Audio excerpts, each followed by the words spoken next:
Depuis plusieurs décennies, la planète est en souffrance. Extinction d'espèces, perte des écosystèmes terrestres et marins, fonte des glaciers, hausse du niveau de la mer. La liste n'est pas exhaustive pour ne citer que cela. Soyez les bienvenus sur Parlons Climat sur Gabon 24. Et pour cela, nous recevons M. Stanislas Sefene Boumba, qui est le directeur général de l'environnement. Monsieur le directeur, bienvenue. Merci. Le Gabon participera à la COP28 en décembre prochain, mais avant de parler de cet événement, Monsieur le directeur général, dites-nous quelles ont été les principales conclusions de la COP27 qui s'est déroulée en Égypte. Alors merci beaucoup. En Égypte en 2022, la COP27 a essentiellement été une COP technique, où beaucoup des sujets qui ont été discutés étaient des sujets qui relevaient de la mise en œuvre de l'accord de Paris et des différents dispositifs associés à cela. Mais il y a eu deux éléments essentiels, notamment portés par le groupe des pays africains et des petits États insulaires qui ont été adoptés. Le premier élément, c'est la mise en place d'un fonds pour les pertes et préjudices, donc d'un mécanisme de financement qui va s'adresser directement aux pays qui aujourd'hui sont déjà impactés par les effets des changements climatiques. Et un deuxième élément important de cette COP a été la mise en place d'un plan de travail sur l'adaptation. L'adaptation qui, je le rappelle, est la priorité des pays africains qui aujourd'hui doivent faire face aux effets des changements climatiques et donc adapter leurs économies, leurs infrastructures, leur résilience finalement qui doit être renforcée face aux effets des changements climatiques. Donc, concernant le Gabon, que retenir concernant le Gabon?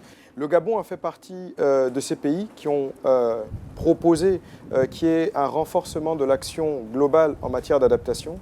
Il faut savoir que lorsqu'on parle de changement climatique, on a d'un côté les efforts d'atténuation, donc comment on réduit les émissions de gaz à effet de serre, et on a de l'autre côté l'adaptation, qui est comment on fait face aux effets des changements climatiques. Et donc le Gabon fait partie, au sein du groupe Afrique, des pays qui ont porté cette question, qui ont soutenu le fait qu'il puisse véritablement y avoir un plan de travail qui va permettre de définir quels sont les objectifs globaux en matière d'adaptation, comment les pays doivent pouvoir être accompagnés par ce processus multilatéral pour s'adapter au changement climatique et donc arriver à répondre efficacement à la préoccupation première de nos pays.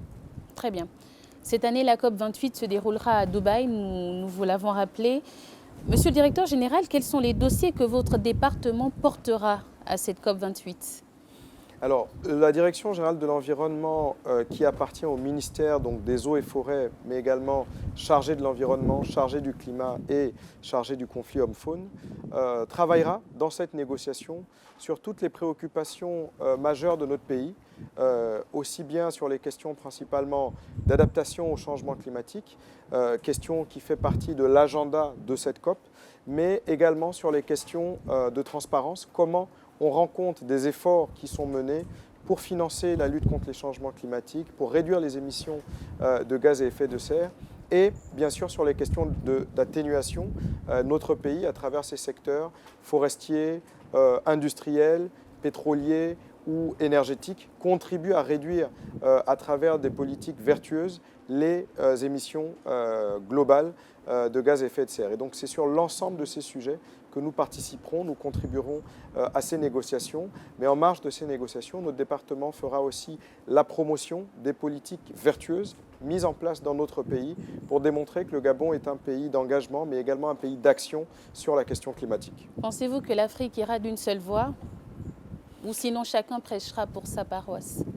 Alors, notre pays va, à la suite de son mandat, il y a quelques années, vous vous souviendrez, à la tête du groupe des négociateurs africains, continuer de travailler au sein de ce groupe pour fédérer les discussions, mais également travailler au sein du groupe des pays de l'Afrique centrale, du groupe de la COMIFAC, qui il y a une semaine se sont réunis, donc les pays de la COMIFAC se sont réunis à Libreville pour adopter un certain nombre de positions conjointes à défendre pendant cette COP-là. Et donc le Gabon continuera d'être un artisan d'une voie commune, d'une action conjointe des pays africains, des pays du bassin du Congo, des pays de la COMIFAC.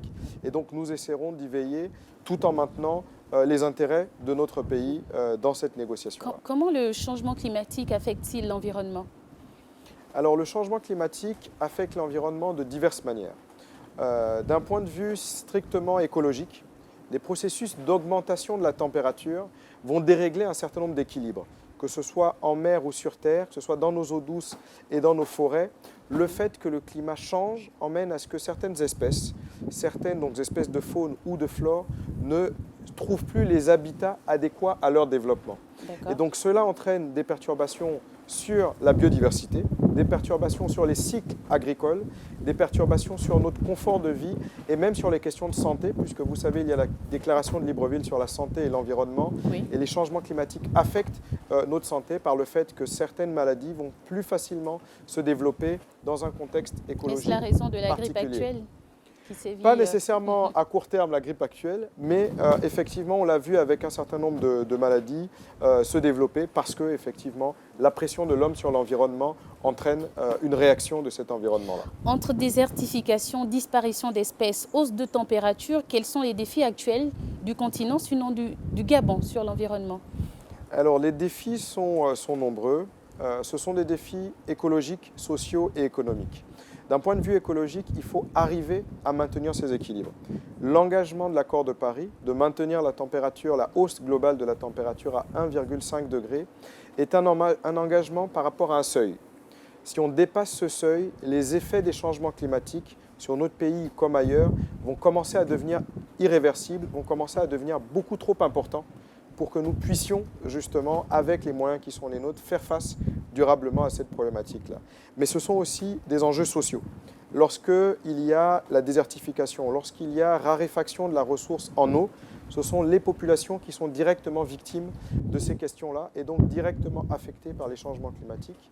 Et enfin, sur le point économique, le changement climatique entraîne un certain nombre de mesures d'adaptation qui sont prises. Aujourd'hui, l'un des grands sujets qui va être discuté lors de cette COP est la sortie des énergies fossiles. Notre pays dépend encore fortement de la production pétrolière et donc ce type de mesures pourrait affecter durablement notre économie.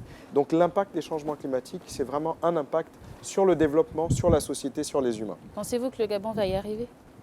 Le Gabon va y arriver parce que le Gabon s'est engagé depuis très longtemps sur cette question-là. Le Gabon a intégré les changements climatiques à travers son plan national climat dans ses stratégies de développement.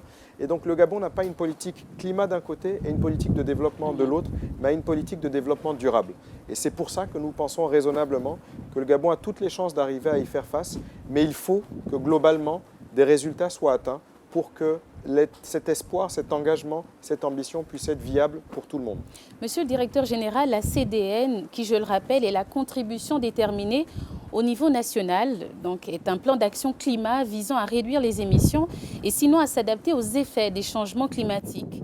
Alors, à quel niveau sommes-nous dans la réduction des émissions nationales pour s'adapter aux effets de ces changements climatiques? Alors, les émissions de gaz à effet de serre au niveau du Gabon ne sont pas significatives lorsqu'on se projette à l'échelle globale.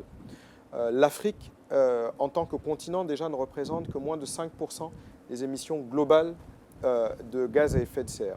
Au niveau du Gabon, on le sait, avec le couvert forestier que nous avons, on absorbe chaque année plus de 140 millions de tonnes à peu près de CO2 et nos émissions représentent à peu près 35 millions de tonnes. Ça veut dire que le Gabon a un bilan qui est positif en absorption de CO2. D'accord. Mais malgré cet état de fait, le Gabon est quand même engagé sur des politiques vertueuses qui visent à réduire nos émissions de gaz à effet de serre et finalement à décorréler la croissance économique des émissions de gaz à effet de serre, ce qui a été le modèle des pays développés. Et donc, dans notre CDN, le Gabon est engagé sur plusieurs secteurs, 3 principaux: réduire les émissions dans notre secteur forestier, donc améliorer les techniques d'exploitation forestière pour que ce secteur-là dégrade moins la forêt et donc entraîne moins d'émissions de gaz à effet de serre. Réduire notre utilisation des énergies fossiles. Le Gabon est engagé dans le secteur énergétique à promouvoir les énergies renouvelables, d'où le développement d'un certain nombre de projets, barrages hydroélectriques, construction de centrales solaires dont les études sont en cours, notamment dans la province de l'Estuaire, dans la province de Langounié. Et puis enfin, sur le secteur pétrolier, réduire les émissions liées au torchage du gaz naturel. Donc on a tous en tête ces images de grandes torches qui sont en mer. Et aujourd'hui, notre pays est engagé à travers son plan national climat et sa CDN à réduire les émissions de chaque champ pétrolier au Gabon. Quelles sont les attentes du Gabon pour la COP28 en matière d'aide au financement pour les efforts consentis dans la protection de l'environnement, Monsieur le Directeur Général? Alors les attentes du Gabon ne varient pas d'une COP à l'autre. Le Gabon, comme je vous l'ai dit, a une stratégie globale sur les changements climatiques, mais une stratégie de développement qui est consolidée à chaque COP et qui fait en sorte que nous arrivons avec un discours qui soit cohérent sur la durée. Oui. Le Gabon ne s'engage pas sur le climat pour les autres, il s'engage pour lui, pour sa population, pour renforcer la résilience de notre pays sur les changements climatiques. Maintenant, ces processus globaux, multilatéraux, doivent pouvoir permettre d'apporter les outils qui nous permettront de répondre durablement à ces questions. Et donc dans ces outils, il y a notamment le financement qui doit assurer que nous puissions, en tant que pays en développement, bénéficier de mécanismes à long terme qui nous permettent de financer les efforts que nous avons à faire, particulièrement en termes d'adaptation, mais également s'assurer que les règles qui soient prises soient justes et équitables et qu'on ne demande pas à nos pays des efforts qui aillent au-delà des perspectives que nous avons en termes de développement, en termes de qualité de vie de nos populations. Et donc ce sont ces mêmes points qui vont être discutés et portés par le Gabon pendant cette COP. Lors de la COP28 qui se déroulera, je le rappelle, à Dubaï en décembre prochain. Monsieur le Directeur Général, Semaine africaine du climat, One Forest Summit, sommet dans les 3 bassins auxquels a pris part justement le président de la transition. Les attentes sont principalement les mêmes. Mutualiser les efforts pour agir ensemble. Êtes-vous de cet avis ? Absolument, ça a toujours été la stratégie de notre pays, ça a été la stratégie de la cohérence.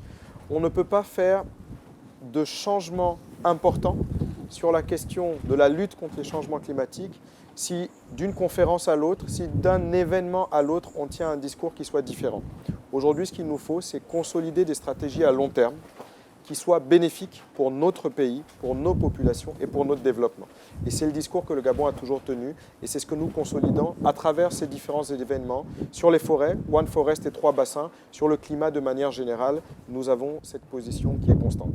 Monsieur le Directeur Général, merci d'avoir accepté de répondre à nos différentes questions. Chers téléspectateurs, je vous le rappelle, nous recevions à l'instant Monsieur Stanislas Stéphane Mouba, Directeur Général de l'Environnement. Quant à moi, je vous retrouve très prochainement sur un autre numéro de Parlons Climat. Au revoir.